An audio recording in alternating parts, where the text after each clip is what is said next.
Let it go, let it go. Can't hold it back Again. So Thanksgiving's around the corner, so I decided to make a pumpkin pie for my grandparents. So first we add 3/4 cup of sugar. There. 1/2 teaspoon of salt and 1 3/4 teaspoon of pumpkin pie spice. Now we mix it around with a spatula. Whoa, that looks good. Yep, smells good too. Now we add 2 eggs.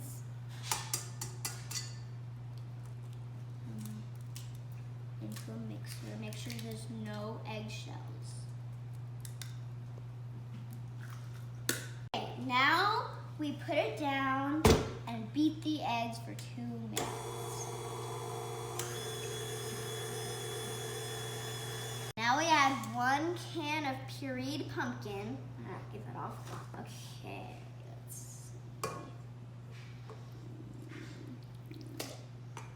Oh, yuck. Yum for my finger, but yuck. What is this? Is this baby food? It's baby food. Now that we added the pureed pumpkin, now we add the cinnamon and spice. No, sugar and spice. Okay, now we beat it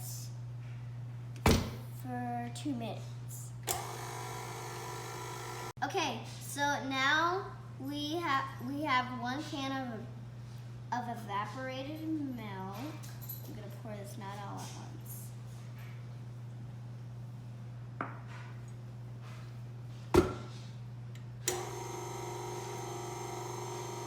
I'm gonna pour the rest of the evaporated milk in. You can do what we're doing and do pre-made crust from the store, or you can make your own crust. Now, you only want to pour it to this height. You don't want to overflow it. I'm going to pour it super slow right now.